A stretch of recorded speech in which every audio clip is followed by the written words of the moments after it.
Sveiki visi, sveikinuosi su stebinčiais šio seminaro tiesioginę transliaciją ir su tais, kurie žiūri šį įrašą. Esu Julija, Lietuvos audiosensorinės bibliotekos įtraukiosios leidybos projekto mokymų koordinatorė ir sveikinuosi su jumis seminare, kurio esmė yra atsakyti į klausimą, kodėl reikalingi ONIX metaduomenys. Tai pradėkime nuo to, kas tie metaduomenys ir kodėl mes apie juos kalbame.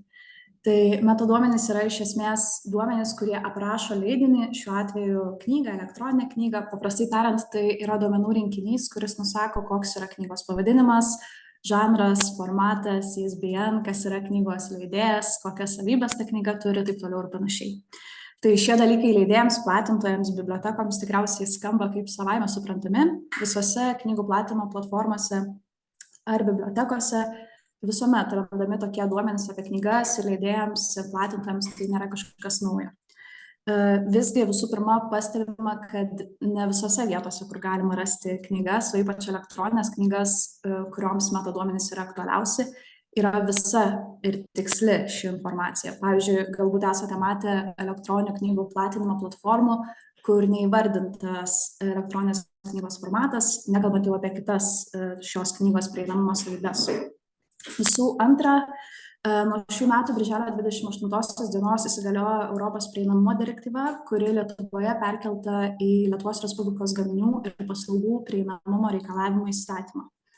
Ir viena iš šio įstatymo reguliavimo sričių yra elektroninės knygos ir elektroninė prekyba.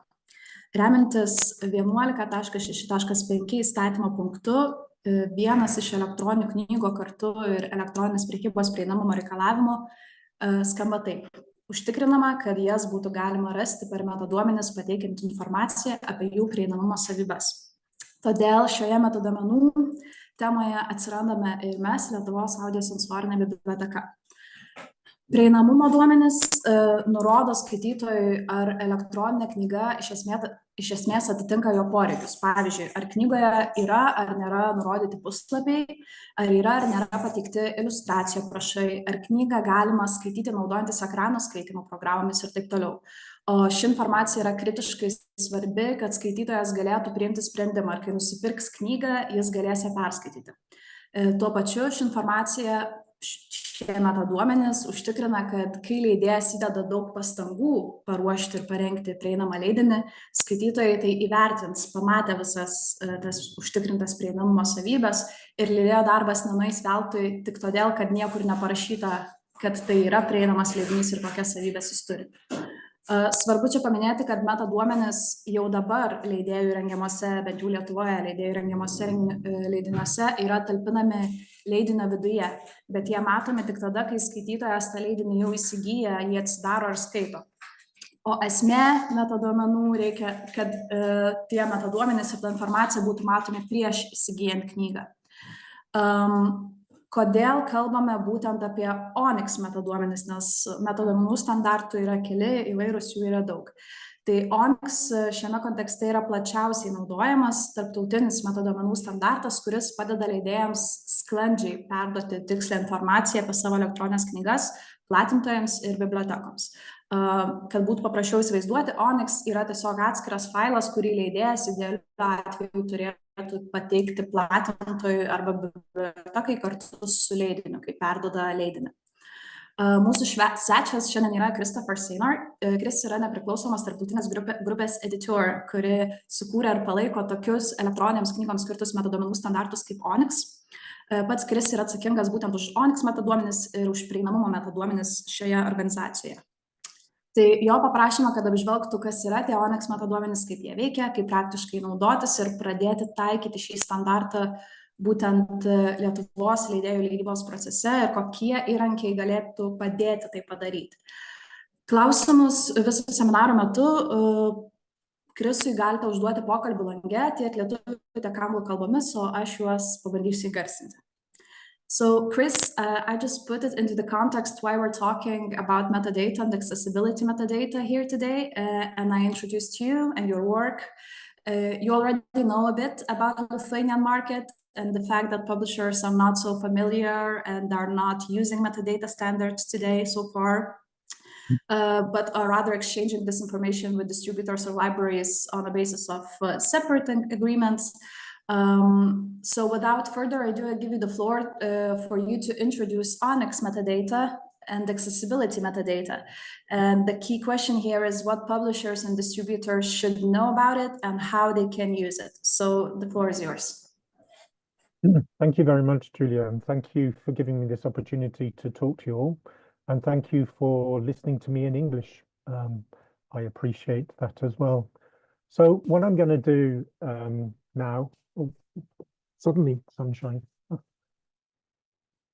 What I'm going to do is give you a brief overview of what we mean by metadata in the book industry, and then talk a little bit about what ONIX is and some of the aspects of ONIX.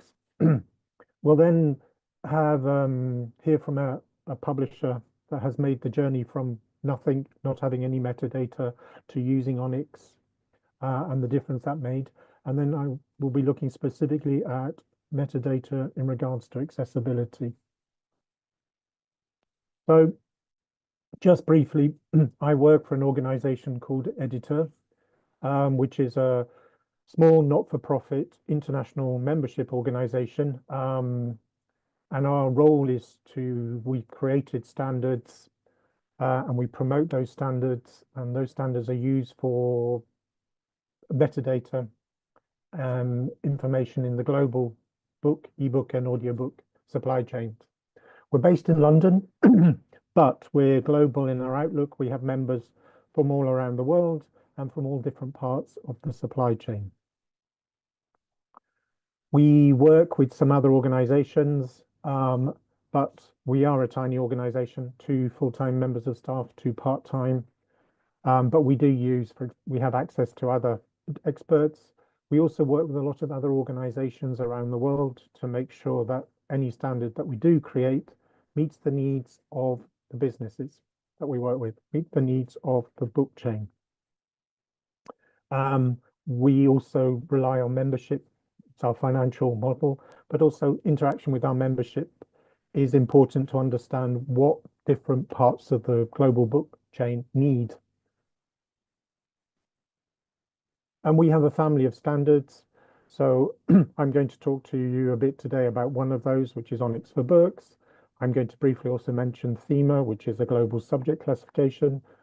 But we do some other ONIX messages that are used in specialized parts of the supply chain, and also some Editex, which is a family of e-commerce and reporting standards. And we also have some electronic data transaction standards, but I'm not going to mention those again. And I just wanted to emphasize standards. We have standards in business for a very good reason, and we have them in the book industry for a really good reason. Standards solve business problems. That's why we create them. But it's also important to remember that standards evolve. When ONIX was first created back in 25 years ago, the book industry was very different. And so ONIX and other standards continue to evolve because they need to maintain relevance to the business that they support. So standard does not mean fixed in time, but does mean that we do have something that we can all follow and use, but that reflects what we all do. So first of all, what do we mean by metadata in our industry? Well, the classic answer is it's data about data, which is correct. But for the book industry, it's probably more useful to think about it's all the information about the books. Okay, it's the information that publishers need to create a book. So contracts, rights information, information about the author, etc. And that kind of metadata may be metadata that just remains within the publishing house, or eventually may be shared with the supply chain. But it's also the things that you need to describe your books, things that you need to trade your books, all the commercial details, things that people will need to know. Where are they going to shelve it? Where will a bookshop or a library put it on a physical shelf or a real shelf? How to promote that title, all the information about promotion of the title. and also crucially, information to allow the title to be sold. It's used by everybody in the supply chain in different ways and to a larger or a lesser extent. Publishers use it, distributors use it, retailers and bookshops use it, libraries use it, people who are doing analysis of the markets are using that metadata, search engines are using it, and readers, the end of the consumer is also using that. Metadata tends to be highly structured. This allows automation of metadata exchanges. And there's also a metadata supply chain. So we have the book supply chain, the actual book product, whether it's physical or digital, going from the publisher to distributor to retailer or library.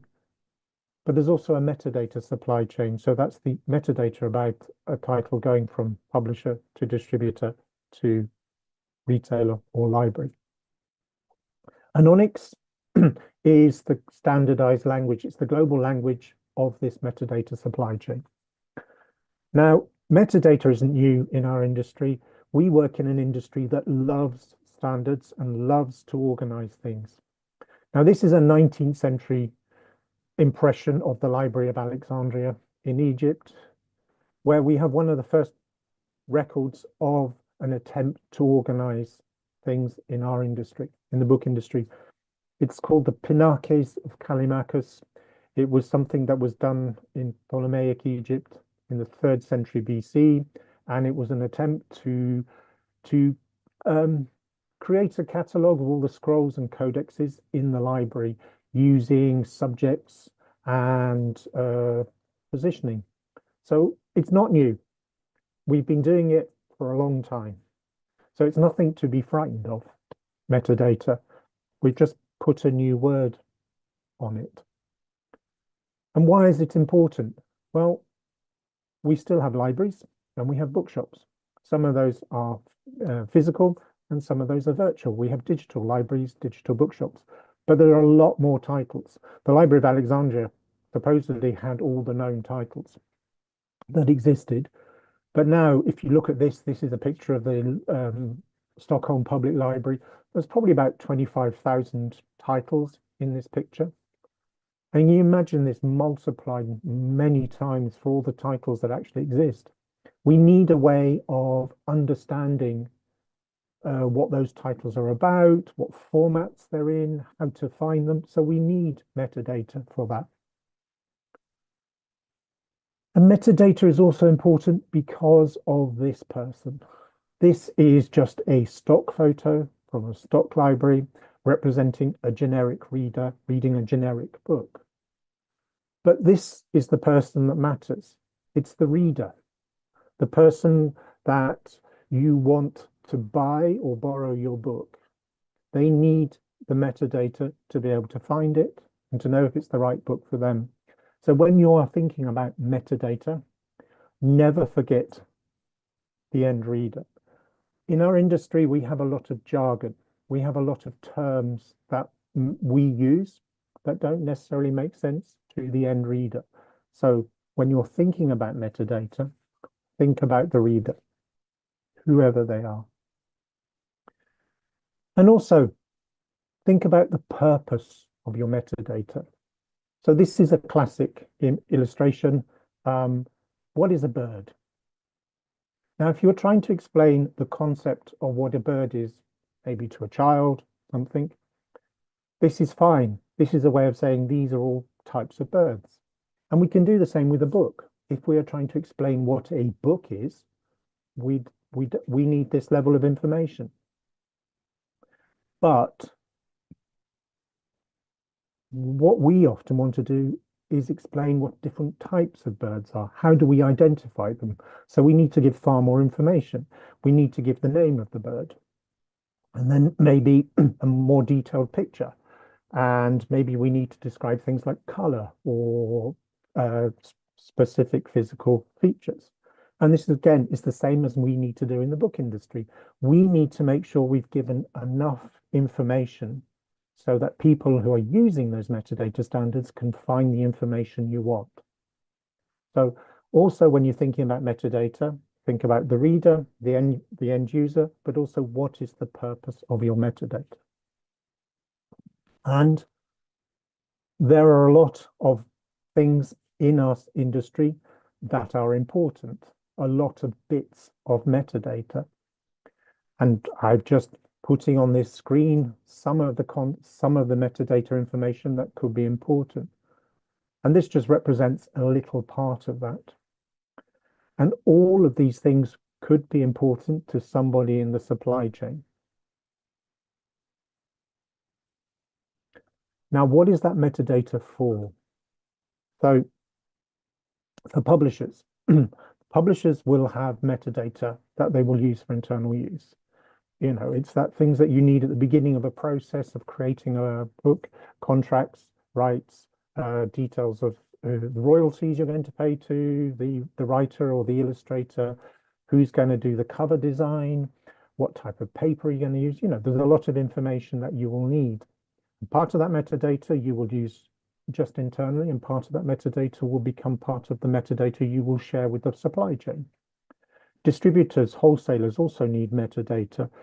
Specific distributors need to know things like weight, size of the product, so they can calculate how much can go in a box for shipping. They need to know delivery times, stock levels, etc. Or if they're distributing digital products, they need to know information about the files. Retailers and booksellers need a lot of that metadata to make sure that they can stock and sell the right titles. Libraries need the metadata so that they can catalog correctly and also put the right book in front of the right reader. And then, of course, people who are buying books or borrowing books, the readers, they really need the metadata because they want to understand, is this something I want to buy or borrow? Is this the book I'm looking for? And can I read it? Is it presented in a format or a way that means that I can read it myself? We also need that metadata to make our supply chain efficient. We need that metadata so that you can automate processes in the supply chain. Most of that is communication between different parts of the supply chain. And then also for analysis, having data allows us to analyze trends in sales, how much stock is being returned, how many people are borrowing particular types of digital format. You know, there's all sorts of things that you can look at that can make businesses more efficient and mean that you can make sure that you are selling the right books to the right people. So how does this metadata get into the supply chain? How do we communicate that metadata? Well, you probably have your own databases where you store information about the titles that you are publishing and that you are going to sell. You might invest in a third-party solution. So somebody who provides you with a system that allows you to manage the processes of being a publisher, and that could include the metadata process. And that third-party solution will probably allow you to create metadata files for exchange. You might have to manually fill in web forms with partners. So that means you go to somebody else's system and you enter manually the metadata about your products into their systems. Spreadsheets, still a classic way of exchanging metadata. And I mean, they are good structures, but they have their limitations because they are a flat format. And as soon as you get too much information, they become impossible to manage. But the important thing is we're talking about how the communication. So we have a communication channel. We have a publisher who will create the information about this title. And we need to send that down the supply chain to the retailers, to the libraries, to the distributors, or anybody else who might need it. And that supply chain of metadata is really important. Let's have a look at Spain. So you might be familiar with Planeta, one of the biggest Spanish publishers. You might also know Casa del Libro, which is one of the big Spanish book chains. So Planeta will create metadata. It will extract the metadata about its titles from its database and create some form of catalog. And it will send that to Casa del Libro. Casa del Libro is a big bookshop, so it might say, right, we want it in this format. So the two can exchange like that. And Planeta will do the same thing with all the retailers in the Spanish book industry. So they can send the same metadata to all the retailers. And Planeta could say, here is my single format. You've got to take it. All the big retailers could say, no, we want it in this format. For example, if they're doing an Excel, you have to fill in my Excel. Okay. But the trouble is, like everywhere, there's not just Planeta. There's all the other publishers. There are multiple publishers in the Spanish market, and they're all creating their own metadata files to send to the retailers. So that means we have multiple different bits of information. So that supply chain becomes unsupportable if people are using unique data files. If every single publisher says, oh, my data's in this format, and every retailer says, we want the data in this format, it makes life really difficult for publishers. That's why we need metadata standards. There's another aspect of metadata that's really important. There are two types of metadata.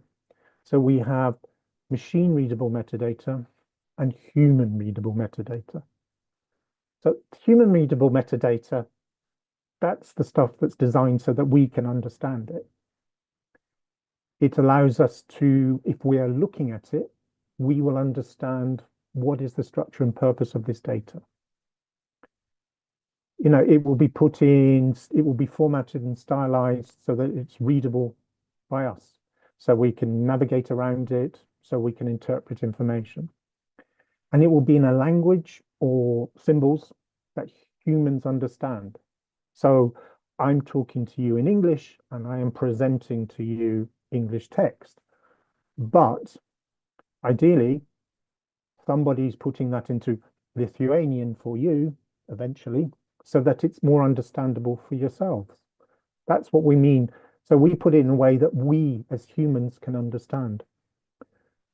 But we also have machine readable metadata, which is different. So this is designed to be processed by computers. And it's structured and formatted in a way that allows for automatic systems to extract and interpret that data. So it's efficient, allows for efficient data management. So machine readable metadata allows for easier sorting, for organization, and for retrieval of files and records. That automation allows you to process and analyze data more effectively and exchange data more effectively. It allows for data to become much more searchable, and it becomes easier to find specific publications. And concepts, critically, concepts can be represented by encoded values. Okay? So we've got human readable and machine readable, and it's important to remember those two aspects when we are thinking about metadata and what they do. So back to our supply chain. So we have a database and two databases. We have our publisher and our downstream bookshop or library. And we're going to have a machine-to-machine communication. But let's say back here in London, you have me, somebody who looks like me, vaguely, a better version of me. So I have my book. I understand what it's about. I can read the title and things like that. So I'm going to put all that information in the database. I'm going to use that in English, and I will create that in a way that I understand. But then we have our machines that talk to each other. So I put it in the database, and then we have the machines that exchange that information in a format that makes sense to them, which isn't the same as necessarily as makes sense to us. And then at the end of the supply chain, I can send to a professional in Brazil. They'll get the database and they can extract the information. It will go into their database and will be presented in Brazilian Portuguese in ways that they understand. So even though I don't speak Brazilian Portuguese or can write it, because the machine-to-machine metadata works, at the other end, somebody can extract it and create and use it in a way that makes sense to them. And that machine-to-machine language is called ONIX. There are obviously other machine-to-machine communication standards, but the big one for the global supply chain is ONIX. So what is ONIX for books? So it's a standardized message for the exchange of metadata. And you have to remember when we're talking about ONIX, it's just a message format, okay? And in that you can include bibliographic metadata, marketing date metadata, and also commercial supply chain details. And again, optimize for machine-to-machine communication. It's not designed for human communication. If you look at it, use it for a while, you can make sense of it, but it's not designed specifically to make for us to use. It's designed for us to send information from computer to computer. And all systems, so publisher systems, distribution systems, bookseller systems, can all make use of this standard message format to extract and exchange information, exchange the information that they need. And they can do this via an efficient metadata supply chain. ONIX is very structured and granular so that you can go to put in great detail in there. And also it can be multilingual. You can send information in Lithuanian and in English, or Lithuanian and Finnish, or Lithuanian and German, whatever. And it means that anybody downstream from the person who's creating that metadata can use it and use the parts of it that they need. It's also flexible. It's designed to be updated. ONIX is designed not to be one single message that you send at the beginning of a book's lifetime, but it's designed so that it can be updated. So when you have new marketing material or a change of price, or the book goes out of print, or there's a new format available, you can send that information. A typical use case for ONIX, as a publisher, you need to provide information about your catalog, and you want to provide that to your distributor, to wholesalers, to bookshops, or to other supply chain partners. And you want to supply that either in the domestic market and also internationally. You want to include all your titles, both the ones that are currently available and forthcoming titles. It can cover, you want to cover all your basic bibliographic information, title, author, subject, and also extra material like the cover, descriptions, plus who are your suppliers, what price it's being sold at, etc. And you want to make sure that you can supply that information over the whole life cycle of your books, whatever format they're in. So, you know, updating on availability at the distributor, updating on prices, telling people it's no longer available in that format, etc. And what kind of metadata can you exchange in an ONIX file? Well, this is a broad outline of the kind of things that can go into an ONIX file, which I will just briefly go through, but we haven't got time to go to each of these in detail. But things that are really important, identifiers. So there's a unique identifier for the record, known as the record reference, and there's a unique identifier for the product. Okay, important in metadata exchange. Of course, for most products, the unique identifier for a product is the ISBN. You can describe the format, give a great deal of information about what format the book is in, be that physical or digital. You can talk about the physical aspects of a title or the digital aspects of a file. You can include information that's important for cross-border trade. So if you're exporting or importing titles, you can put information in.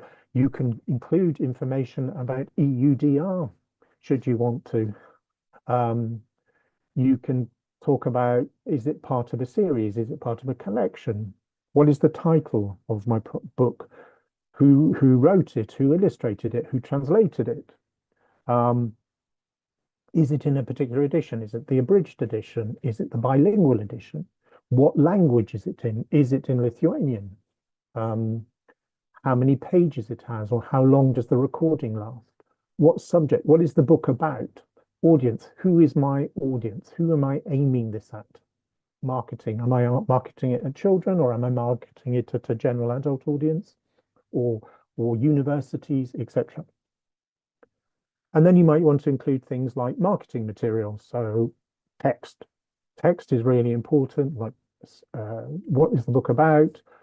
Biography of my contributor. Other marketing material. You'll want to send a book cover. You might want to link to book reviews. You might want to describe prizes that the author of the title has won.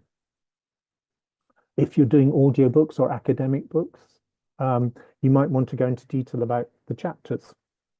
So you want to tell people what imprint, what collection you're publishing, what brand name you're publishing under, what's your name as a publisher, what legal entity, when is it going to be available, like in the date, when is it going to be published, who owns the copyright to this, and also where can it be sold, the sales rights. You might want to link to other editions. So this is available in other formats, or there's a newer edition available of this. You might want to do works. Obviously, if you come from the library world, the concept of work is even more important, but most databases are built around the concept of a work, the intellectual property that a publisher buys and wants to exploit. You might want to use metadata to explain this is a print-on-demand title and these are how I want it printed, or here's the spec for the ebook or audio file. And then you've got things like critical information about who supplies it, to what conditions, what pricing, etc. So that's all could be included in an ONIX record. And just to frighten you, here's a bit of ONIX, and as you can see, it's got a lot of all that's purple. Those are all XML tags. Now, this is not something you will actually look at most of the time, because it's systems that do this and create this message to send to other systems. But I just wanted to show you some bits of ONIX. And as you can see, this is just a tiny bit of an ONIX record, and it's got XML tags. So those are the things inside the brackets in purple. And inside those tags are bits of data. And that data can be in the format of plain text, or it can be in the format of styled text to a certain extent. Those data fields between the tags, you can have numbers, dates, things like that, or codes. And those codes are a key part of what ONIX does. So codes are included in the ONIX file, in the metadata, and then there are published lists of what those codes are. This is one that represents what that person does. The most common one being A01, by, so the author who wrote it. And what's important here is that the code goes in the ONIX, goes in the metadata file, because it's easy for a machine to interpret that. But for us humans, we have a heading, and that heading can be in any language. This just happens to be the English version, but it can be translated to match the relevant term in Lithuanian, for example. Now, try to find a Lithuanian title. So this is, again, an extract of ONIX, and we're talking about specific contributor. And you'll notice that you can do things like say where the person's from, the person born in or a citizen of Lithuania. So if you're marketing local authors, you want to highlight Lithuanian authors, there's a way of putting that in a machine readable format. You can also include things like the International Standard Name Identifier, which is a bit like the ISBN, but for public personas. And any creative can have that. And because it's a unique identifier, it allows you to identify authors, illustrators, artists, musicians, etc., across languages and across scripts. And if you're curious to know if your authors have an ISNI, isni.org has a search, has a website, and you can look up the author. So this is the record for this particular contributor. And again, that goes in your metadata, and it allows that metadata to be to be linked to other things as well. This is how an ONIX file would take a title. For us, that's really complex. There's a lot of tags, but this is how you communicate between computers. It's very clear what this information means. We would just fill in a field that says silver rerum 1, for example. But by doing it like this makes it unambiguous when we're sending this information downstream. Doesn't matter what language the people receiving it speak or understand. It's really clear from database to database. You can include information in different languages. So you can include information in Lithuanian, but you could also put in translations. So for example, if you've got rights texts that you are already translated, that you use when you go to, I don't know, to Frankfurt to sell your rights, you could include those in your metadata, which improves discoverability. So even if downstream partners don't display, they often store these descriptive texts, and that improves search, because when we're searching, our computers will default normally to the language, our preferred language. So include the Lithuanian text, but if, for example, you put in the English text or the French text, if somebody's looking, for example, there's a very big Lithuanian community in the United Kingdom, so they might do a search, but the English might help. So in metadata, you can repeat descriptive texts in different languages. You can also include different types of descriptive text. So this is the publisher's summary of what the book's about. And again, you can do this in different languages. And this is something as publishers that you control, and that is really important, especially in the changing way that search works. Artificial intelligence is changing a lot of things, but one thing it is changing is the different ways of discovering titles. And this is something you can control. Writing good descriptions, different types of descriptions in contexts that you can allow the AI to search without giving them access to the actual content improves the visibility of titles. So look at descriptions and what you can put in your metadata. Really important. You can also do things like put in subjects. And you see, this is inside the ONIX file, and it's a set of codes that tell somebody, oh, this is a code from 93. Oh, it's a theme, a subject category, 1.6, oh, 1.6 version. And FV means historical fiction. And again, this is something that's just sent in this structured format in ONIX. So I'm just going to show you a little bit more detail on subject, because subject is a good, important aspect of metadata. As you all know, both publishers, anybody in the book trade knows subject classification is really important. We use it for a lot of things. It helps us. It helps us market our books. It helps sell the books. It helps retailers shelve the books. It helps librarians when they're cataloging as well. It's also something that we use in a lot of market intelligence to measure sales, etc. It's a key point of discoverability and search for readers as well, along with things like title, author, collection. And it can help you increase your sales by giving customers more information so they can find the kind of books that they want. And I'm going to look specifically at the standardized thing that we do, which is called thema. So what is thema? Thema is a subject classification. So we have two things here. Remember, we have something for the machines and something for the humans. So we have a code, FBC, that goes in the metadata. And then we have a heading, this one's in English, to understand what that code means. So it's about allowing publishers to express what their book is about. Thema can also do more sophisticated things. We have our thing that says, right, here's a code, here's a heading, the book is a work of historical fantasy, but we can add second codes to it.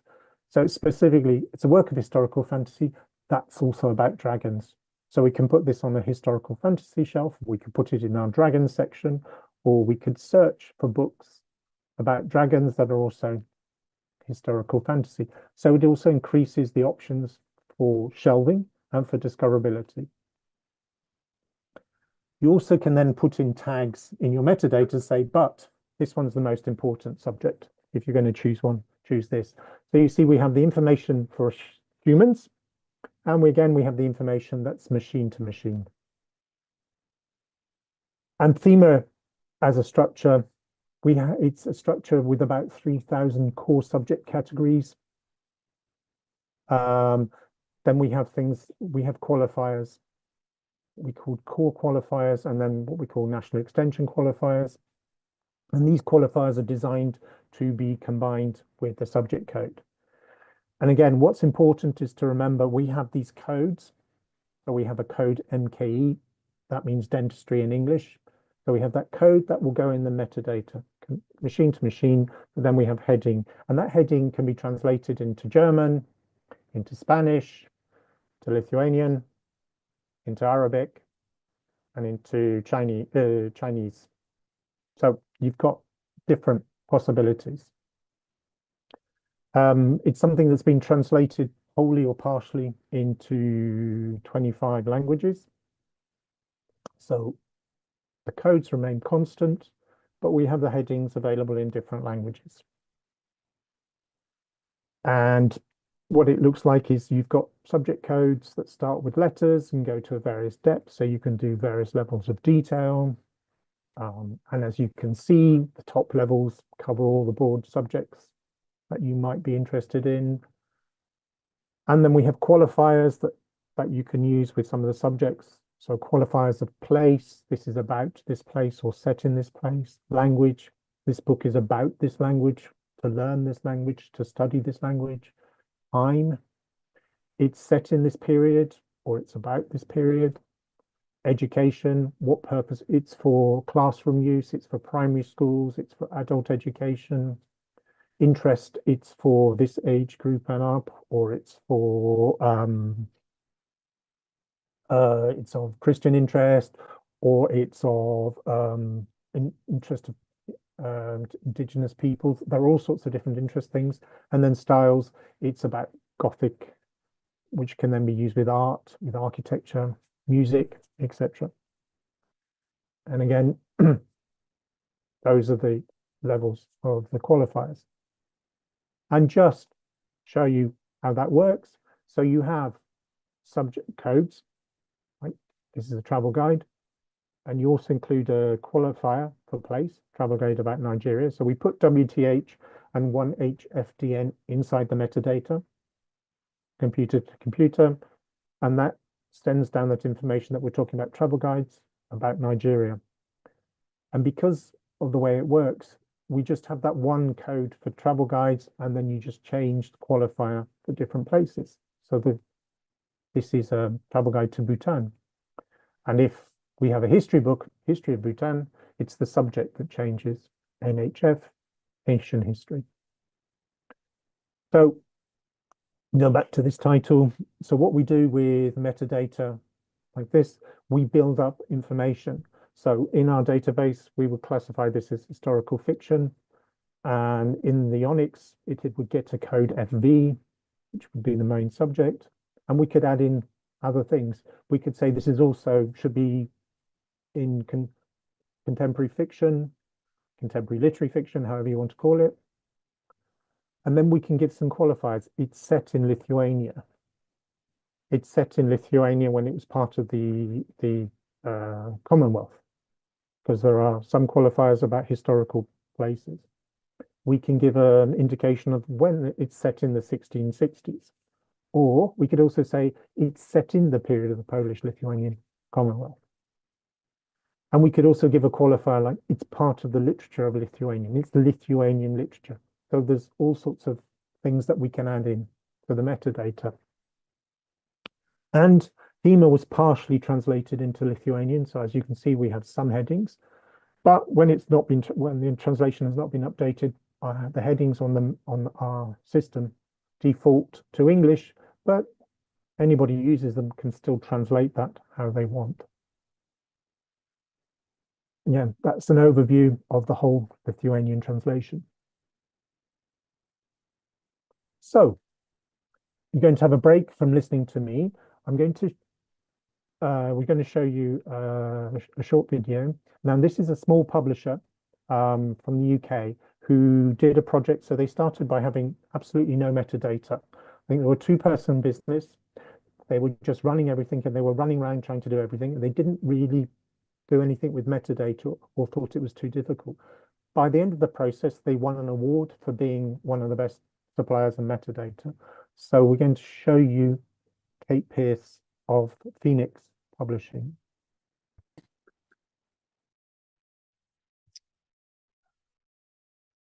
Hello, my name is Kate Pierce and I'm the publisher at Phoenix Publishing House.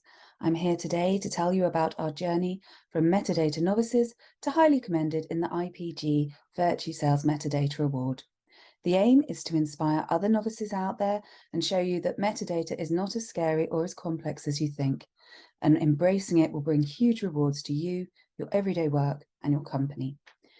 So Phoenix specializes in independent academic mental health publishing.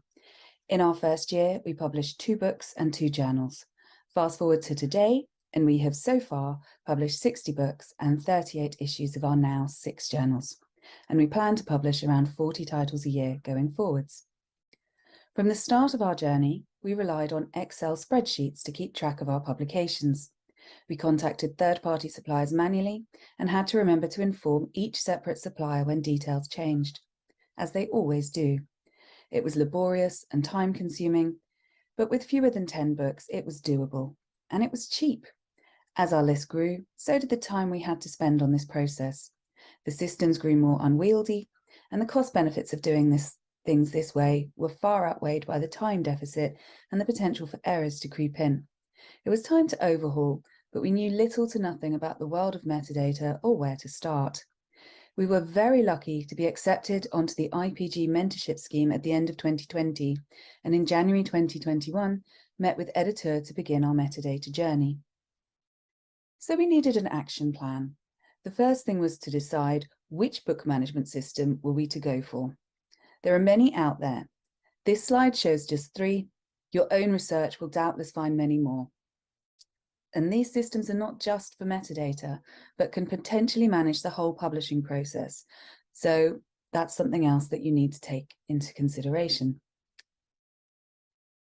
So when you're choosing a book management system, what do you need to think about? Cost is, of course, one. Then there are the idiosyncrasies of individual systems. Do they have a minimum user bar, for example? Which elements of the publishing process do they cover? Are these included, or do these incur additional costs? How user-friendly is the system? And above all, what do you want it to do? And not just now, but in the future. Can you add modules to cover these things as your company progresses? For us, we met with 2 potential companies, and within a fortnight, we had signed up to trial a particular book management system. This slide shows you how our titles are listed on our book management system. Each book record is, on the whole, in triplicate: paperback, PDF, and EPUB. At the point we signed up to our new system, we had 22 published books to input in full alongside a further 30 plus forthcoming titles. And this was in addition to around 50 titles of a charitable publisher, which we distribute. That was a lot to input, so let me save you some of that pain. Do not put off your metadata. Start it now. Inputting data as you go along the publishing process is far, far easier than doing so after the books are published. So here is a slide with an example of a typical record. I won't talk you through all the tabs, but you can see there are a lot of them. Every single bit of information about your book goes in here on this system. It's your one-stop shop for everyone in the company. It needs to be kept up to date and correct. By doing so, you maintain the integrity of your information. This means page extents, pub dates, prices, and so on are the same everywhere. Your metadata feeds out into the world. It's your public face. It is representative of you as a company. Data is king in the virtual landscape, and in the real world too. When a customer goes into a bookshop and asks about your book, it's your metadata that the bookshop accesses to answer their questions. Quality metadata is vital for publishers, and it gets your books into the hands of your readers. But how do you know if you've got all the data you need on there? Every system will have a way to show you whether you've included all of the necessary data. But it's not enough to tick those boxes. You want to give all the information you possibly can, so include things like chapters and authors, prizes, book reviews, and so on. And we didn't get there straight away. This is an ongoing project, and we've been learning all the way. We've tested and retested our data to ensure that it reaches the correct standards. We've faced obstacles and delays. We've been round in circles when third-party systems can't marry up to ours. But I can say hand on heart that our company works better with this system in place, and it's been a game changer which we could not live without.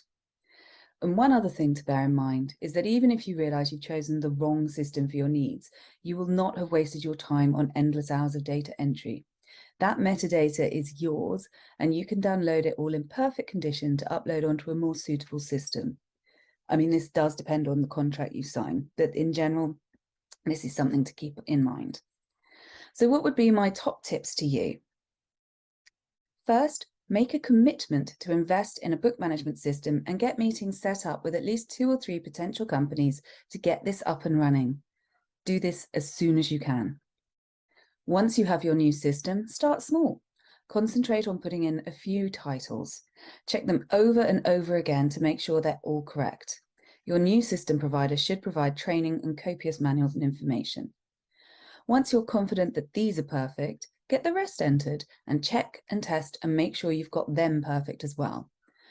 Or alternatively, if you're able to upload your titles using an automated system, spend this time checking and checking again to make sure that every element has fed through and is included.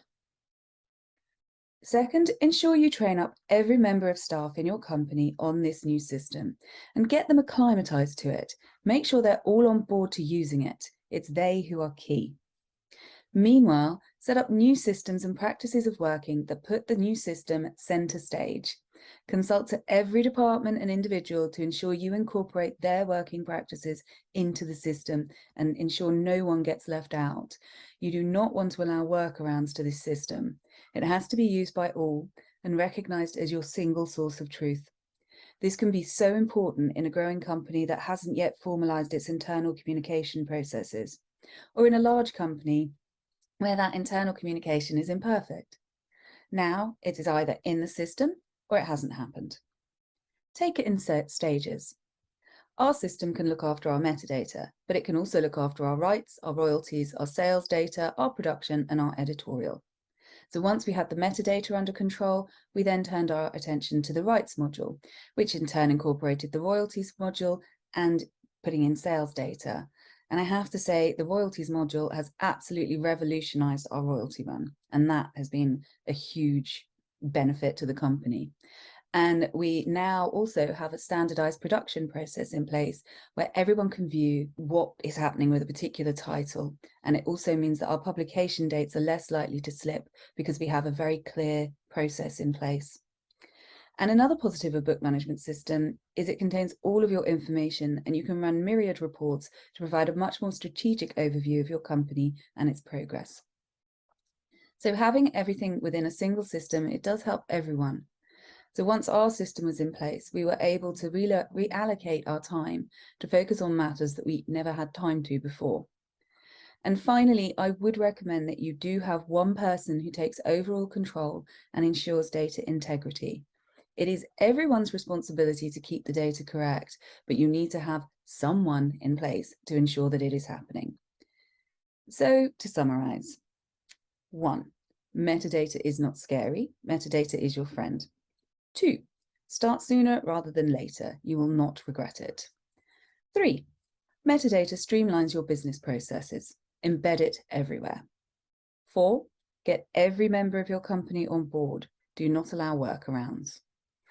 5, place metadata at the heart of everything your company does. Each element of the publishing process needs to engage with the metadata and keep it pristine. 6, metadata is your company's public face. Incorrect metadata affects your reputation.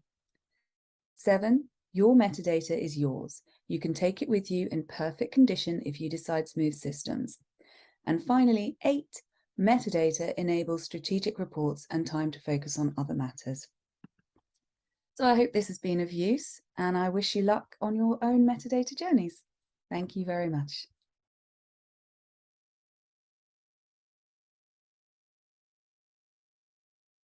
Oh, there we saw Kate from Phoenix Publishing telling you a bit about their own journey as a small publisher. It's a very good video, and it will be available if you want to watch it again, just to see that how important it is, but also that it shouldn't be something that is frightening or intimidating. Because Phoenix, when they first came to Editor to talk to us about metadata, and we tried to give them some advice, they were doing everything in the publishing house that 2 people need to do, and they were just not finding any time.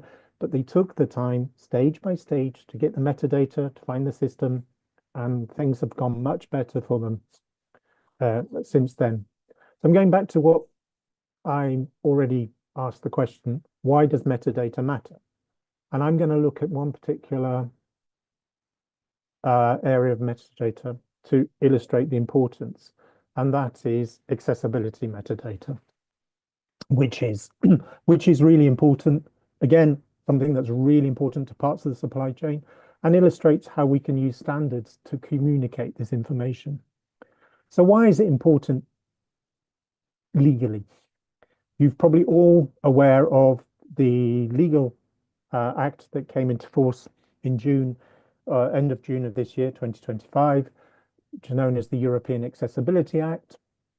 And in that act, there's specific clauses saying that metadata about the accessibility of those features must be made available. So whether it's a product or a service, there must be metadata to say how accessible that product or service is.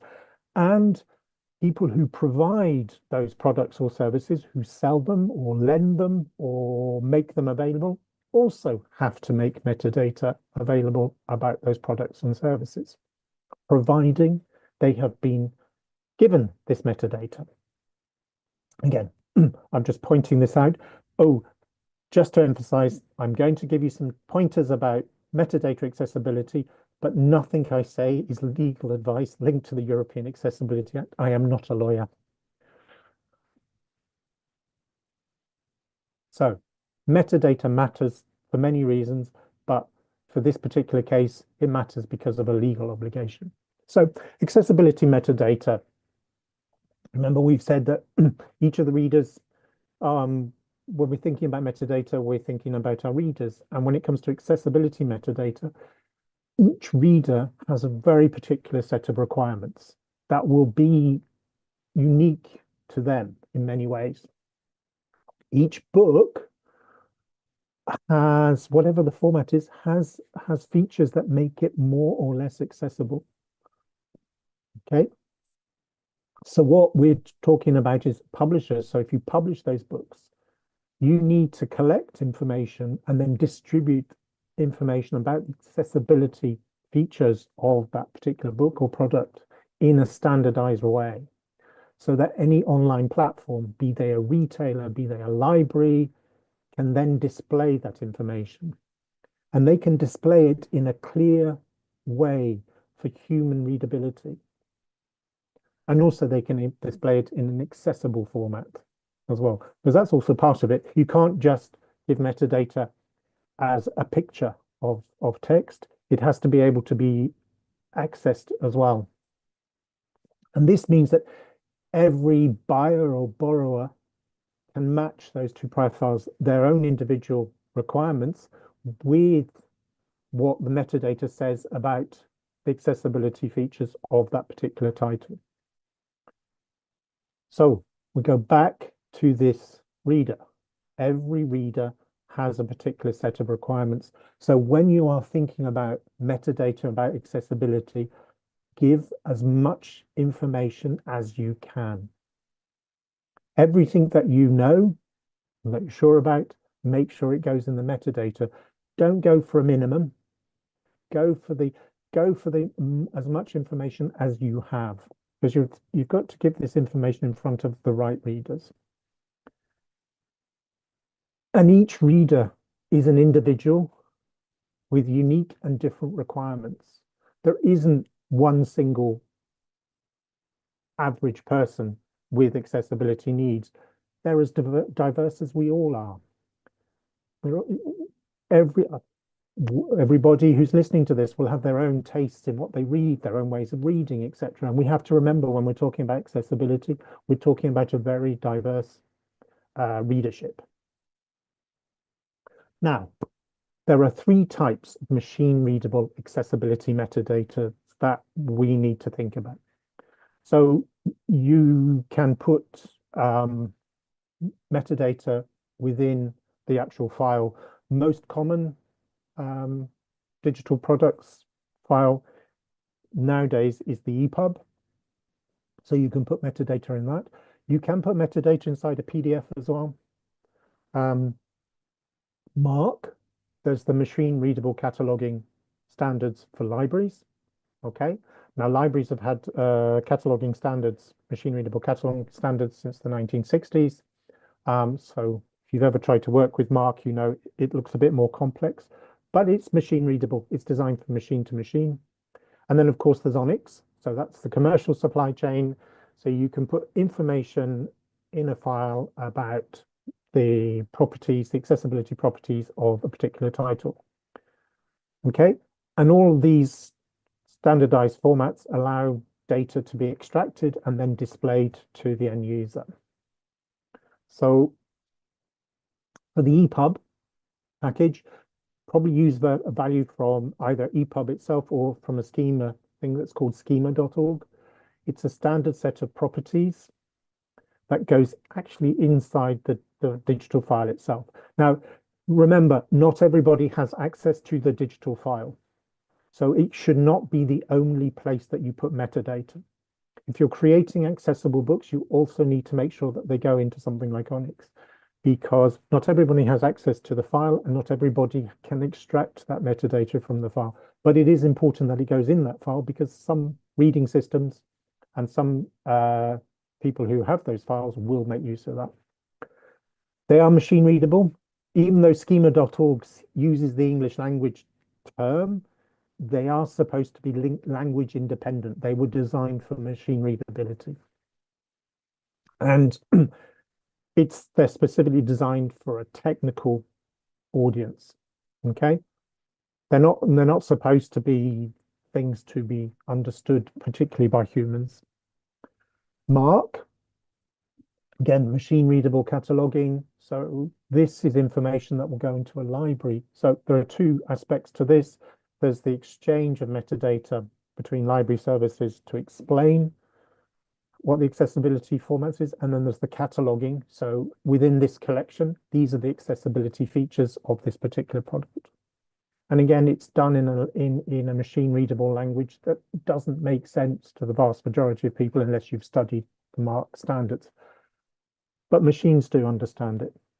And then in ONIX, as we've seen some of the little extracts of ONIX before, it's a standardized XML format, and you can use it to communicate all the metadata about your books, and that can include information about the accessibility features of a digital and a physical product, because there are physical products as well that have accessible features and need to be described. And again, it's done in a way that's easy to understand, easy to communicate from computer to computer, because it's done with codes. So show you some examples. So we use code lists. So for example, we have code list 81, where you can say for this digital product, it's presented as text. That's text as text, not pictures of text, which is probably the most common code that will be used.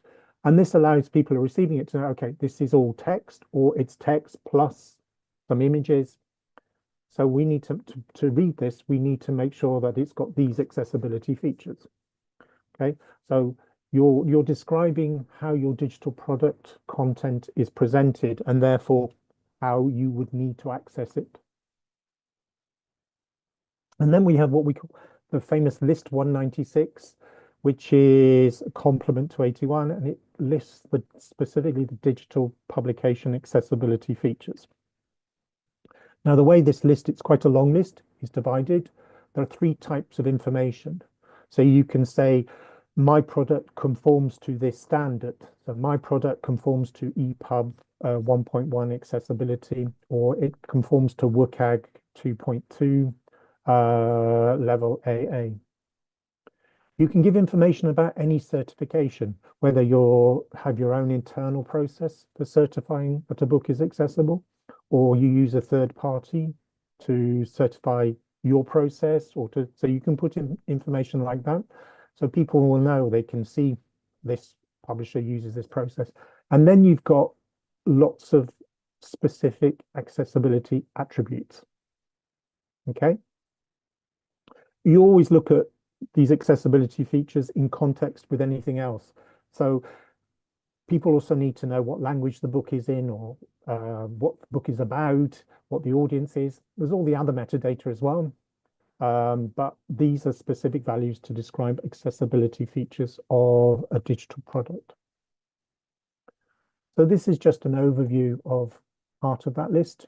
And as you can see, there's all sorts of things that you can describe. And what we say is that any that are relevant, any that apply, include in your metadata. Because we go back to that idea that we're talking about individual readers trying to find the right book. And what they want to know is, can I read this? Will it work on my reading device? What are its accessibility features?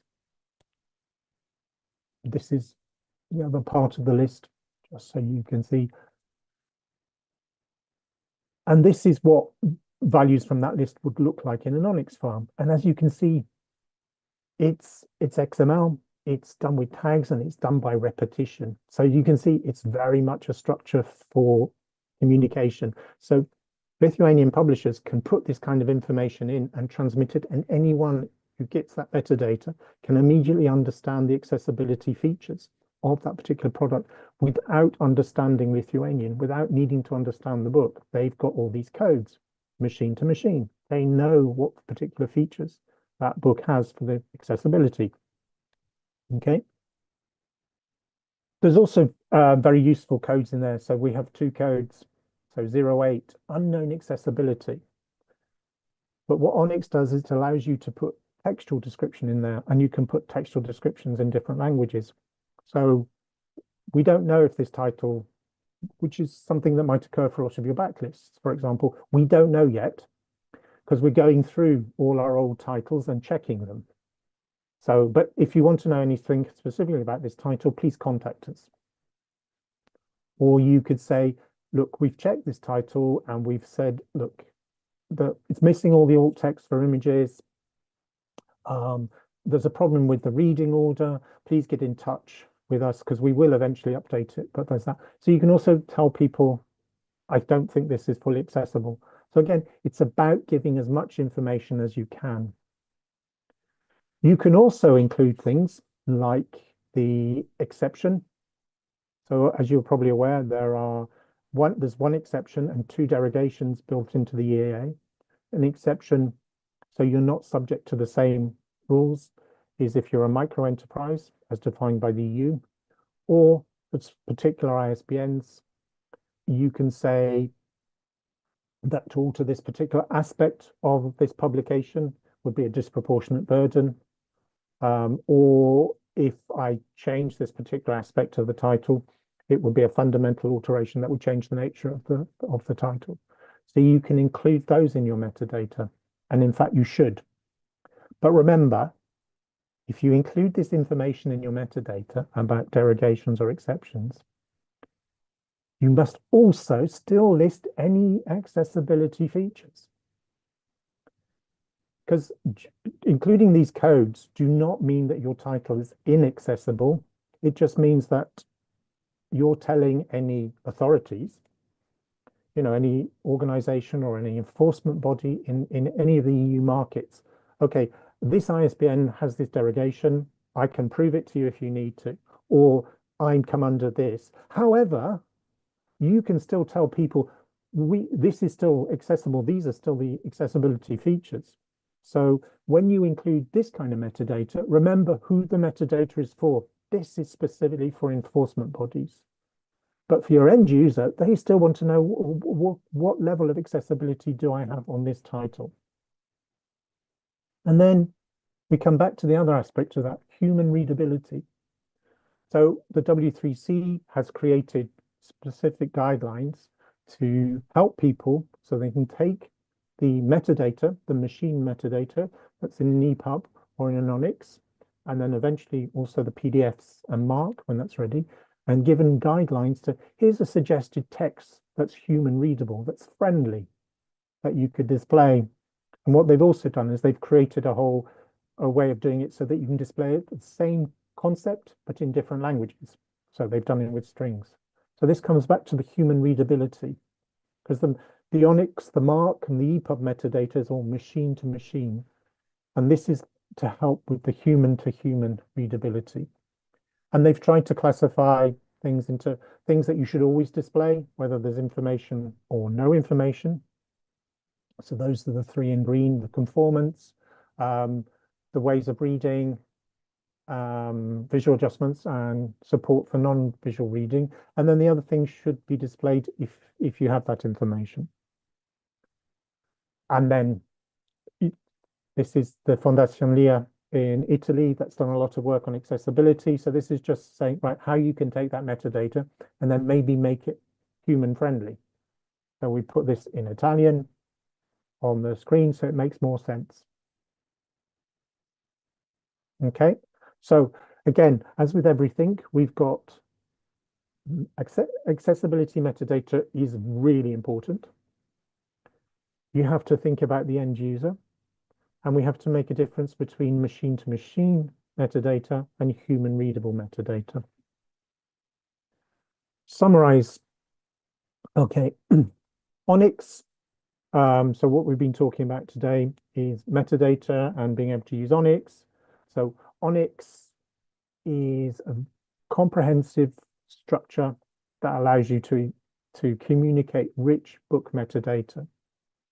It's a global standard, currently on version 3, either 3.0 or 3.1, and it's used widely around the globe and accepted by a lot of people. And you can build, it's already built in as part of a lot of the product management systems that you can buy as publishers. A lot of them will include elements that allow you to generate ONIX files. Thema as a standard as well gives you that added advantage that you can include classifications, codes in your metadata and communicate with everybody, both domestic to a domestic audience and to an international audience, what your books are about. And it's a very easy to use system. And it's optimized to be used with ONIX, but you can also use that separately.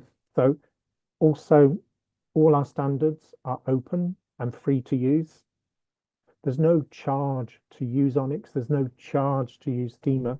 You may have to have a cost to get a third party to help you create it, but all our standards are free because we want to help the industry communicate with each other. As I said, our revenue comes from membership, but we make sure that the standards are free to use under a very permissive license. So we say, don't change the standard, but use it as it is.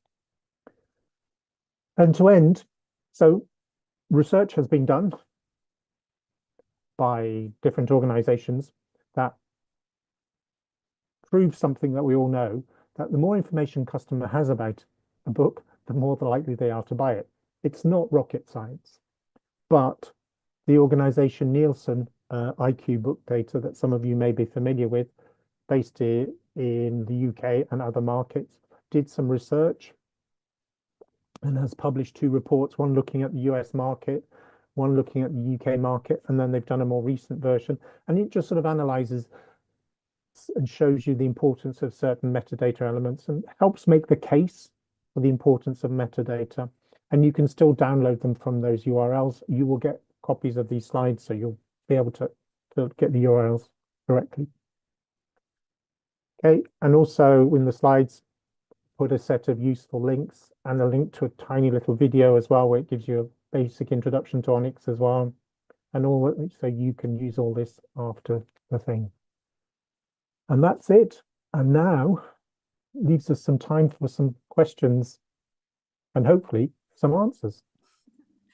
Yes, Chris. Thank you so much.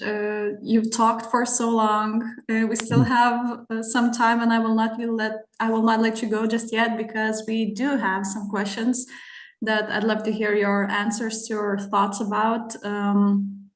So maybe the first one would be more general. We saw that it's amazing how many things can be put into the system, so much information about the book. I can only imagine how easy our life would be for everyone if we used one standard in the supply chain.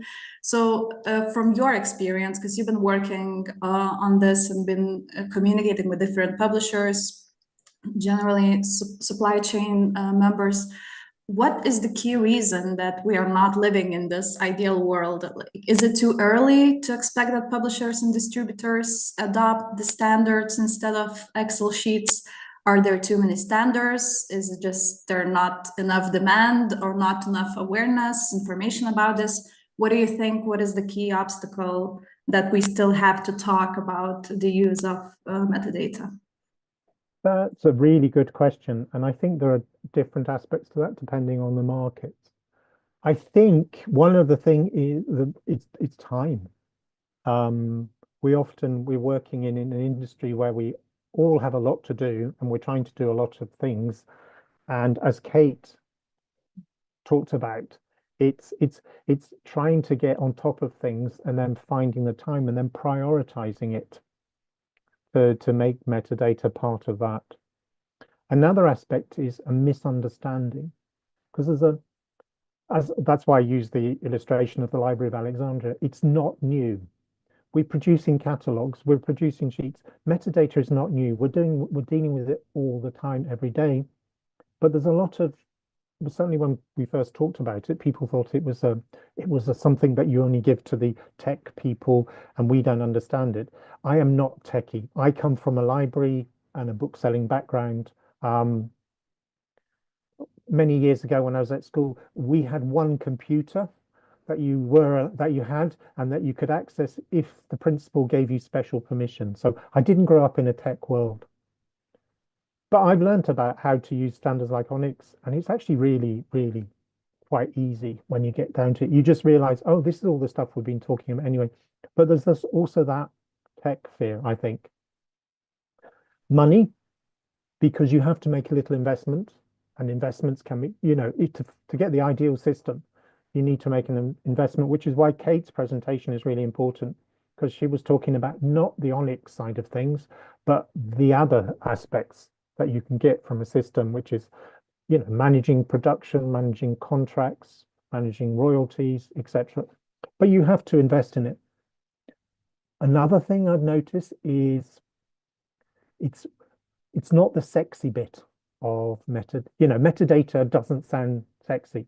When you go to, if you read anything in our, all the publications in our industry, professional, it's all about who's bought the rights to this, who's the new best-selling novel. Everybody wants to be an editor. And people forget how important it is to our industry.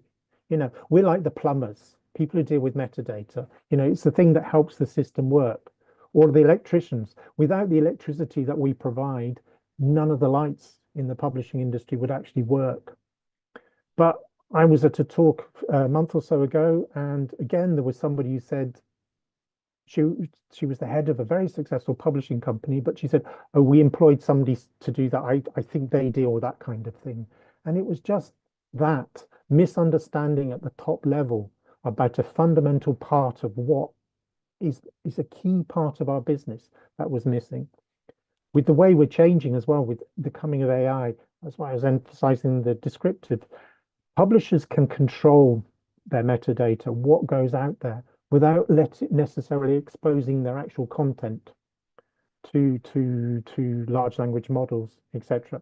You can use smaller models internally, but if you do good public metadata, stuff that can be shared, it can make sure that your titles are still visible, discoverable, and will come out with the new search methods, but not necessarily where they need to get into your content. Yeah, there aren't too many standards. The good thing is that's for the commercial supply chain, there's one major standard, which is ONIX, which is widely accepted. It's why another reason we make it free, because if we charge for it, then lots of other people would create free standards, quite rightly. There's also sometimes a problem with people misunderstanding what a standard is for. A standard is a standard. So you've got a standardized way of doing things, but then some people say, no, I want you to use the standard, but I want you to adapt it so that it works for my system, rather than just saying, okay, this is our system, this is our system. This is just the message. This is just the standardized message format, but there's a misunderstanding there. I hope that helps a bit. Yeah, that is certainly helpful. Very useful thoughts. You talked about money, which I believe is a very relevant topic to talk about with publishers. You mentioned that ONIX is free of charge, but Kate talked about some investments. Could you elaborate on that? Where does the money go? Or just to ask differently, does a publisher necessarily need to hire a third-party provider? Like, if I listen to this seminar today and I'm a publisher and I want to start using ONIX, where do I go? What do I do? Do I need to pay someone? Do I need to download someone? Do I need to buy a license? How does that work? Okay, so from an editor point of view, ONIX, Thema, Editex, you can download the specifications for the standard. All our resources are there, all free of charge. Don't need to pay. The money doesn't go to editor. Sometimes the other companies that use our standards decide to become members. Thank you.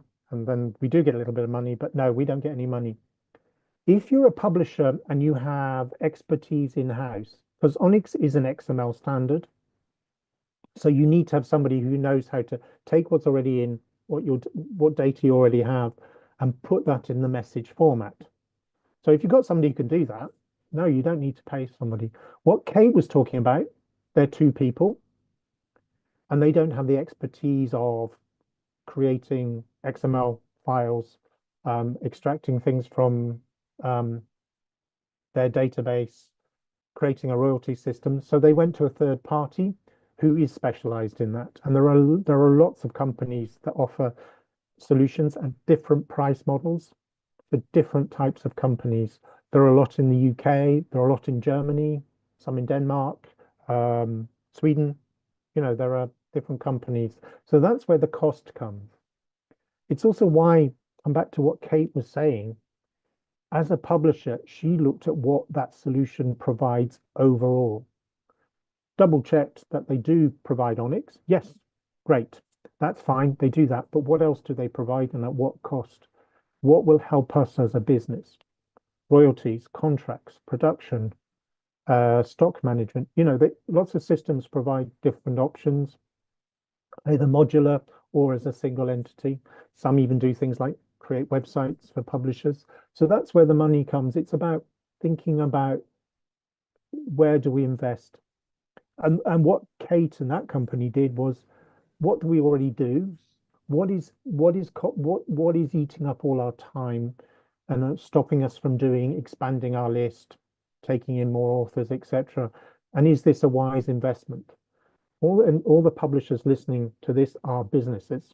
They all understand about business decisions, and that's what it is. It's about looking at your workflow, and if we invested in this, how much time would it save? How much would it free us to do some of the more essential things? So the money goes to if you buy a solution to help you. It doesn't go to editor. So Do I understand it correctly that I can just, as a publisher, I can just go to your website, download the specification? Then what do I do with the specification then? Do I just, is there, just help me understand, walk me through it. What do I do with the specification if I don't have, even if I have someone in my publishing house who understands XML? Okay. Sorry, I was trying to go back a screen to show you the links. Up. Did I stop sharing? Yes. Yeah. Apologies. No worries. Clicked on the wrong button. So the specification, so we do a lot of documentation, okay? And the specification outlines how the XML is structured. So if you have in-house expertise, somebody who knows how to use XML, we provide you with all sorts of specifications. So the specification in HTML, so it's a file, it describes each of those tags and each of those composites and what goes in there.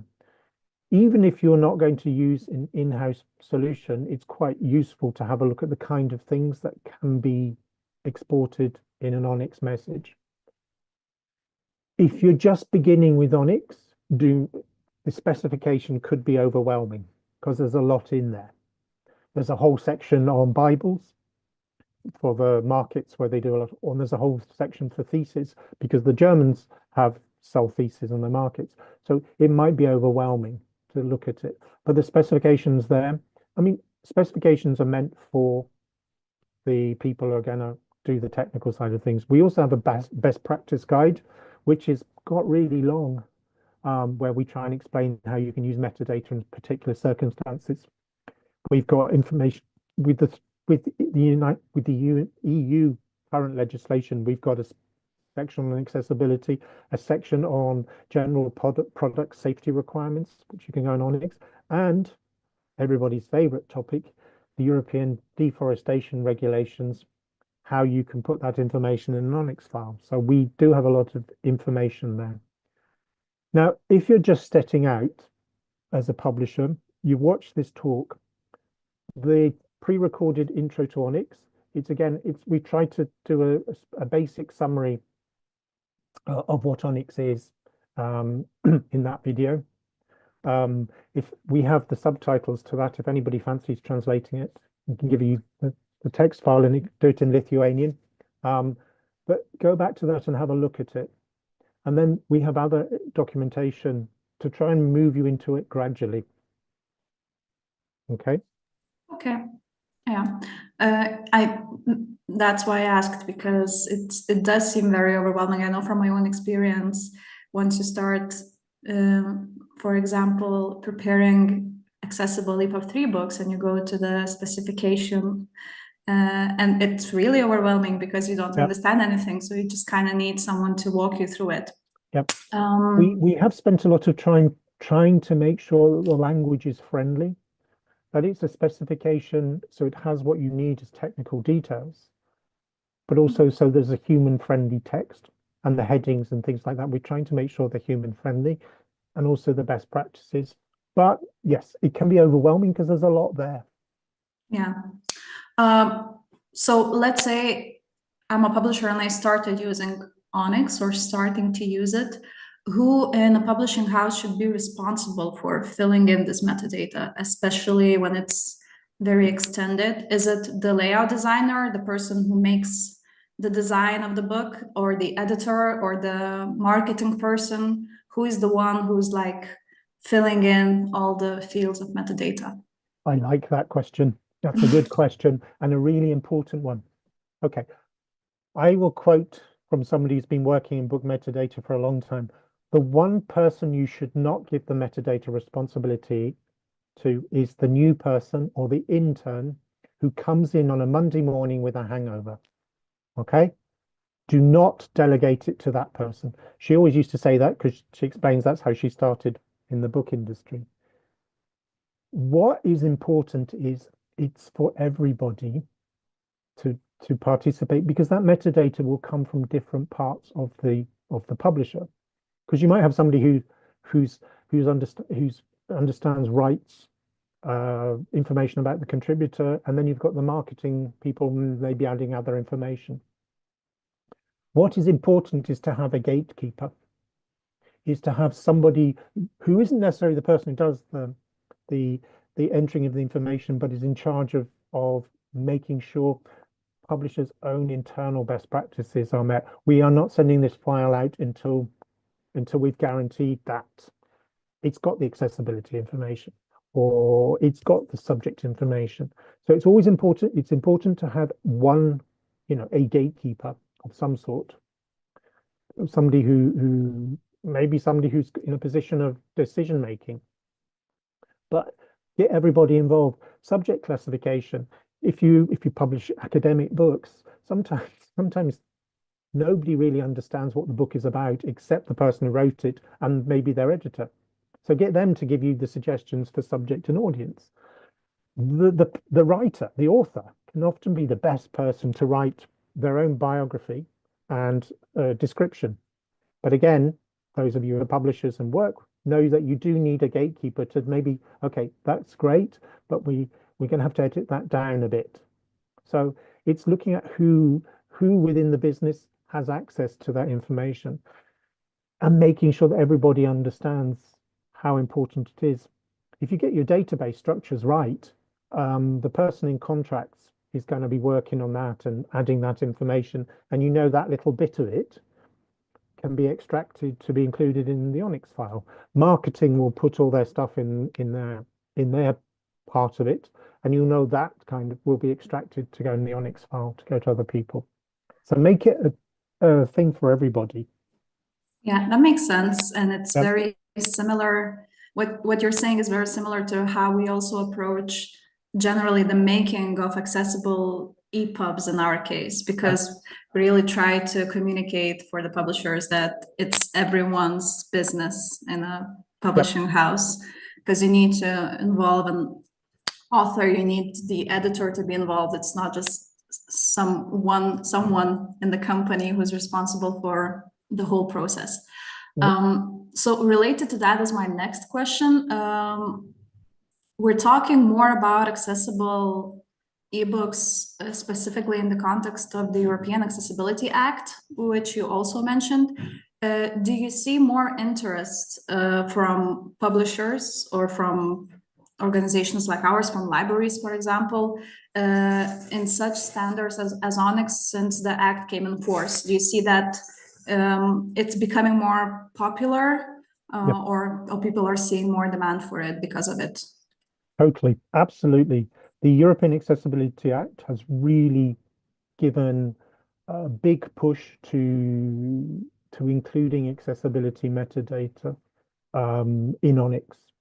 It's something that has made the different sectors think about how can we make this easy, because you've worked on EPUBs and putting the metadata in there, but sometimes for a lot of companies for a long time that was siloed. There was somebody did the EPUBs and we put the metadata in, but those the EPUB people never thought about putting the metadata in the ONIX file, for example.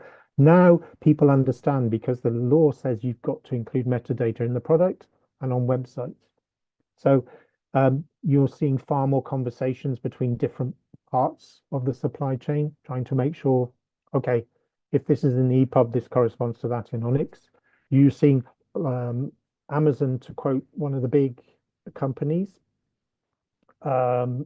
shifted to using the up-to-date version of ONIX, so especially so they could take accessibility metadata about EPUBs and display it on their website in a standardized format. So loads of big companies that are working across markets understand that if you have standards, single standards in the metadata, it makes it much easier for them to fulfill their legal obligations. It makes it easier for people supplying libraries to provide information that can be translated into a library standard, so libraries know which products they can sell. Not sell, put on their catalogs and lend. It's also helps because there's all the issue about liability. if you provide something that's not accessible or there's no metadata, does the bookshop still display it? Does the library still display it, or do you take it down to be on the side of safety? And of course, outside the EU, there are other markets that are introducing accessibility legislation, but that's more linked to public money. And that public money is often library money or university or schools. And there it's different. There's a different kind of liability. It's about, we're not going to stock this if it's not accessible. So yes, definitely. As soon as the European Accessibility Act was passed and started, we saw a growth in the interest. Because we originally created List 196 in 2009. ONIX has always had accessibility metadata from the beginning. Could describe Braille, DAISY, etc. But it was used by a specific part of the industry. The EAA came out and suddenly there was a lot of interest, which is really good. Yeah. Well, hopefully something changes because of it, because we're having very similar discussions to what you just mentioned here in Lithuania as well. Yep. And you touched upon a very important subject in this chain, so that is libraries.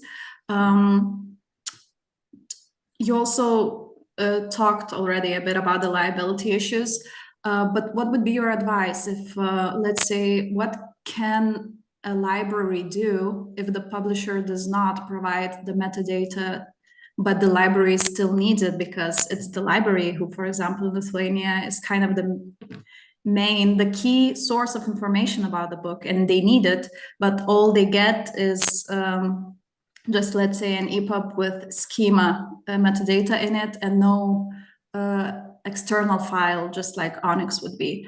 So can a distributor, in this case a library, open the book and figure it out themselves what the metadata is, or what do? Can they ask the publisher to send the metadata? How would you say should it go, like in an ideal world, or even in our world? What can we do to make it that it would be more efficient for everyone? Yep. Okay. I'm going to state from the beginning, I'm not a lawyer. This is not legal advice. This is purely personal opinion, and based on that. But it is an interesting question, because the Act states specifically you have to supply metadata and the websites have to display it if it's provided.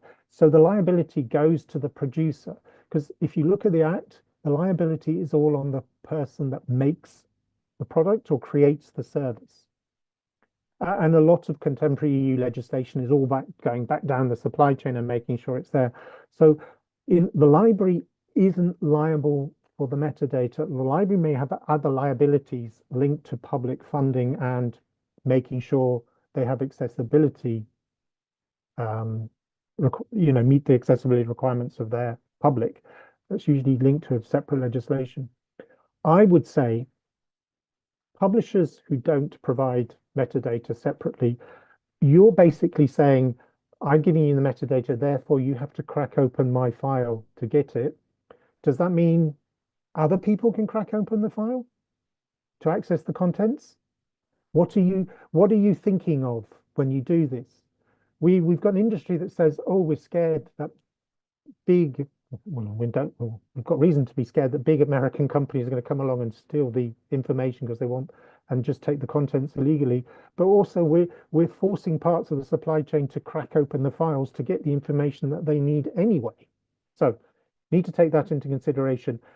By only supplying the file, are you giving people, probably not the libraries, because libraries usually respect the law, but you might be giving other people a reason to crack it open. Are you as a publisher going to meet the cost that the library will have to extract that metadata? So are you going to, you had to sign a special contract saying you can access this file providing you do this, and we will cover the costs of creating a system that can extract the metadata from that rather than providing you. Yeah. So yes, there's the cost. Who bears the cost of extracting that metadata, of getting that metadata? And it's actually, it's a really simple thing. If you're producing an EPUB, it's an XML file. ONIX is an XML file. It's not technically very difficult, especially if you have a system to do that. You can include ONIX codes in your EPUB. So when if you get somebody else to create your EPUBs, you can put the relevant ONIX code in there as well. So somebody, when it gets back to you as a publisher, you can take that out and put in your metadata. There are crosswalks that have been published. There's a W3C crosswalk between Schema and ONIX. Makes it very easy for you, if you've got access to the file, to do it. But it comes back to who's liable. And if you read the text and of the EAA, it is the creator that's liable. It's the producer, it's the manufacturer. And in this case, that is the publisher of the work who makes that service available. So publishers need to assess how much risk they want to take, how much liability they want to assume by not providing that metadata in a standardized format. Because the great thing about doing an ONIX file is it makes it easier then for libraries as well to convert that to Mark, to whichever version of Mark, so they can put those in their catalogs. It allows for that automation, and nobody has to crack open the basic file in that case.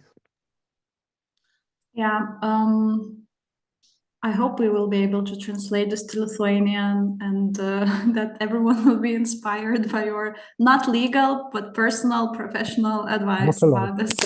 Yeah, you also touched upon this link between Schema and ONIX. We got a question during the seminar about this, asking, basically just stating that approximately 85% of Schema org properties have no direct or exact equivalent in the standard ONIX accessibility metadata structure. How does a retailer or distributor solve this puzzle? If they get a file with Schema but no ONIX, but they want to provide the metadata in terms of ONIX. Do you know what I mean? Yeah, first of all, you're probably looking at a very old version of Schema, or you're probably quite far back in the ONIX. You may be looking at the 2009 version, because we've done it. W3C and editor have done a lot of work to match them. And this is something that comes up quite a lot from people who work a lot with EPUBs and schemas who've never worked with ONIX and don't understand how ONIX works, and which is quite normal, because until I started having to look at accessibility, I didn't really understand how schema worked, and so it's not a criticism. Have a look at the new crosswalk. If I can find it, I shall put it in the chat, because we've done a lot of work to put. So are you saying that it's currently like fully No, not not fully integrated? No, okay. no, because the different systems doing different things.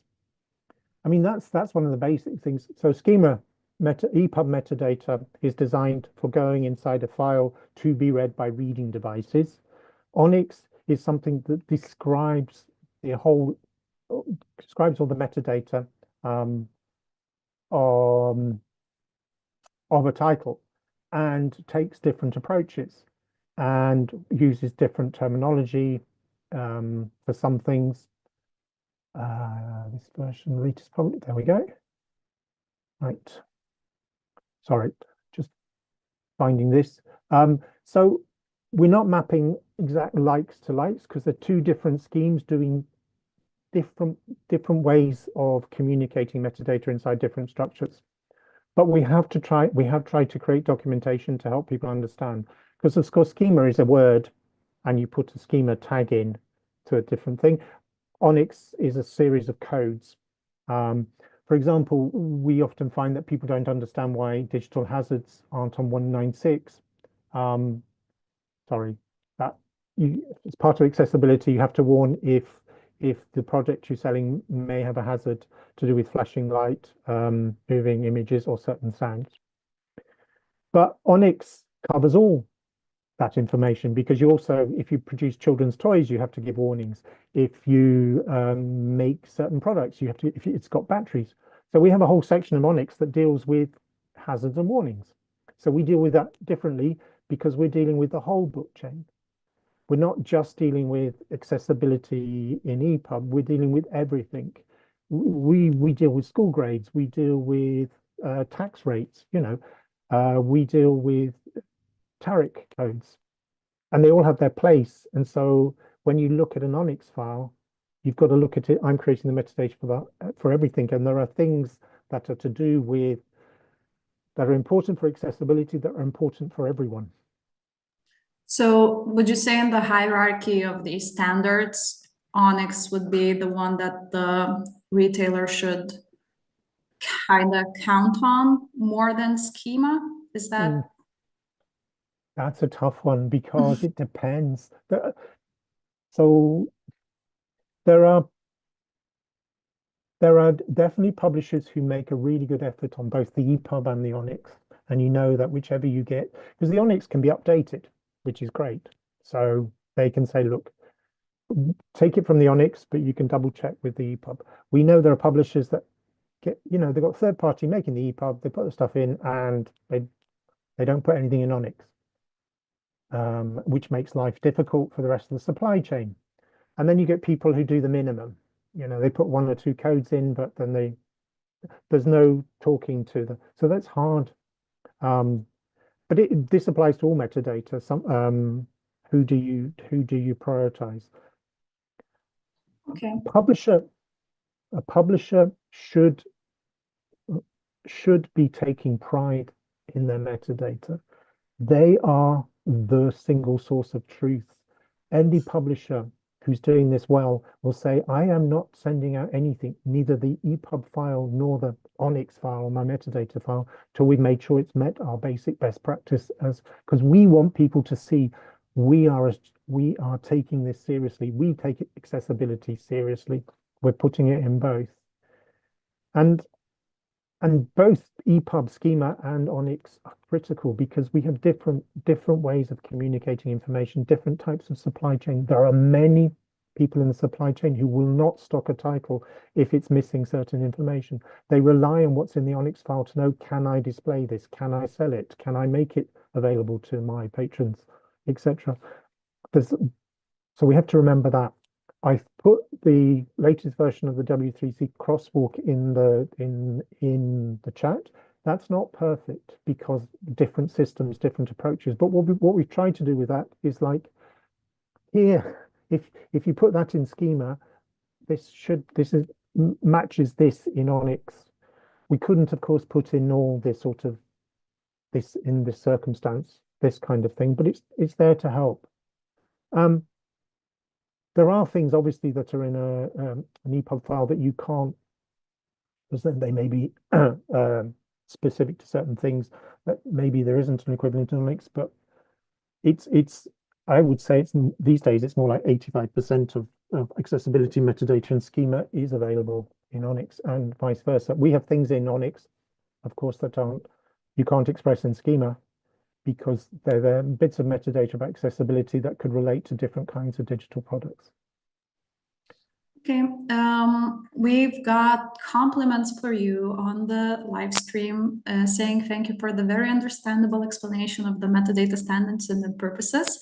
And the question there is, how does ONIX standard relates to other metadata standards such as Dublin Core, Mark 21, DIM, etc.? So you also already kind of went through how it relates to schema, but can you comment on the relationship between any of these?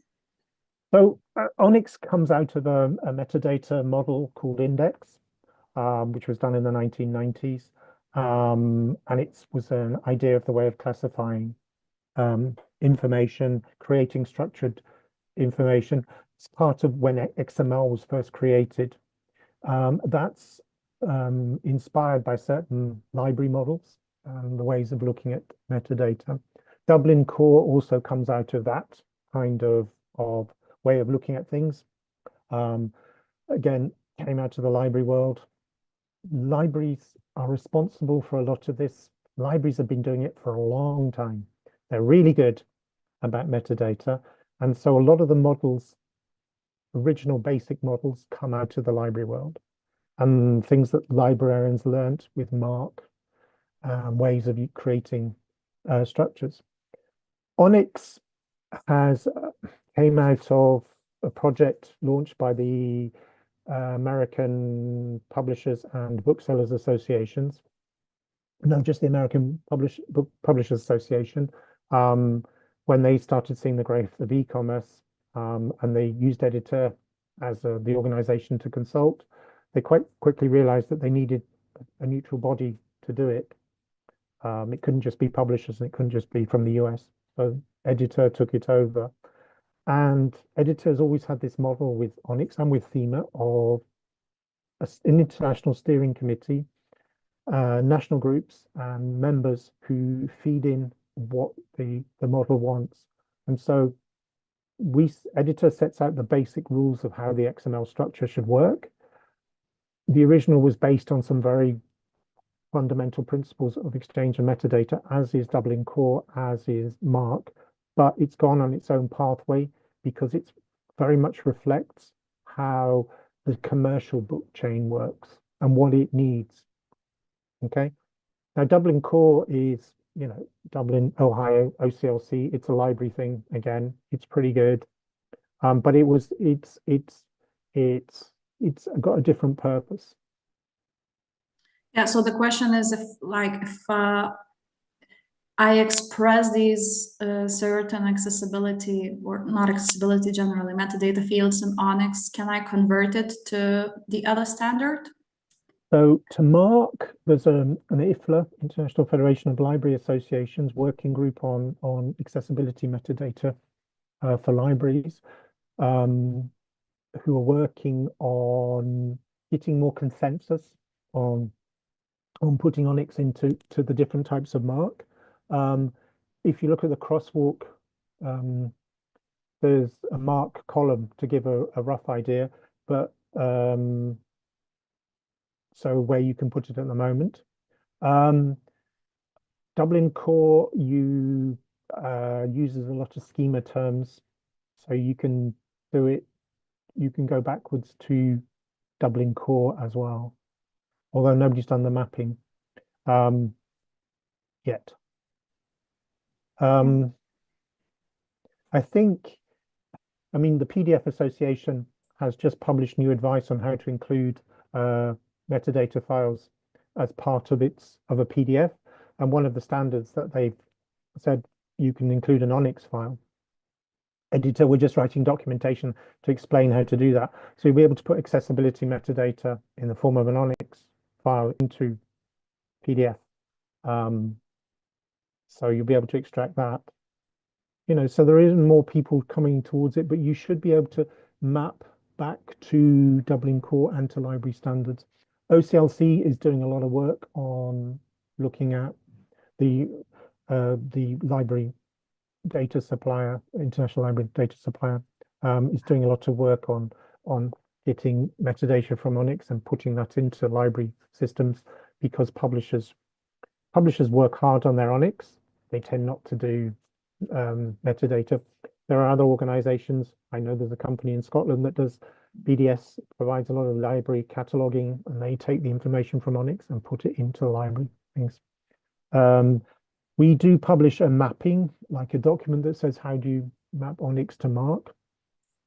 It was done by OCLC. It's a bit, it needs updating. OCLC are working on updating it, but it gives some guidelines on how to take ONIX to MARC records as well. Okay, it would be useful. Maybe we could provide some links for the participants of the seminar, if there are any more like crosswalks between ONIX and other standards, because you already mentioned crosswalk between schema and ONIX. But yeah, so if there are any other standards available, we would be able to share them with the participants. Crosswalks, I mean. Yep. But that, I'm afraid, was our last question, because we're running out of time. I wanted to say thank you very much, Chris, for such a thorough presentation, and congratulations on making such a very complex topic easier to understand, and I would dare say even interesting And thanks especially for providing some Lithuanian examples. It was very refreshing to see our books in your presentation. I hope that your efforts will translate into actual actions on behalf of publishers. We will keep you updated on that. But yeah, I want to say thank you to you, and I will just switch quickly to Lithuanian for some last remarks.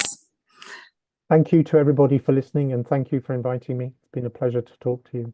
And just before you start your closing remarks, use those links. We do have an open forum for questions that you can ask, or you can contact us directly for questions about ONIX or Thema. Thank you. Yeah, thanks so much, Chris. Ačiū visiems, kurie prisijungėt, kurie skyrė dėmesio šitai tikrai svarbiai temai. Tikimės, kad Chris pristatymas ir pateikta informacija buvo naudinga, aktuali ir paskatins jūs apmąstyti apie efektyvesnius ir vartotojams bei platinimo platformoms patogesnius būdus, kaip pateikti informaciją apie knygas. Aš noriu priminti, kad lapkričio 25 dieną, tai jau kitą savaitę, bibliotekoje vyks seminaras skirtas redaktoriams, kuriame įtraukiosios leidybos specialistės Ines ir Monika pasidalins savo praktiką jau antrus metus rengiant, tikrinant prieinamų elektroninių knygų kokybę. Tai pasidalins, kas tokios knygos rengime priklauso nuo redaktoriaus ir kokius veiksmus redaktoriai reikėtų atlikti. Ekrane turėtumėte matyti QR kodą, kurį nuskenavus galite užsiregistruoti ir dalyvauti seminare. Ačiū dar kartą, ir kaip įprasta, kilus klausimams apie metaduomenis ar bendrai įtraukiąją leidybą, kviečiame kreiptis elektroniniu paštu įtraukioji-leidyba@labiblioteka.lt. O šiandien sakau iki susitikimo kitose renginiuose. Ačiū.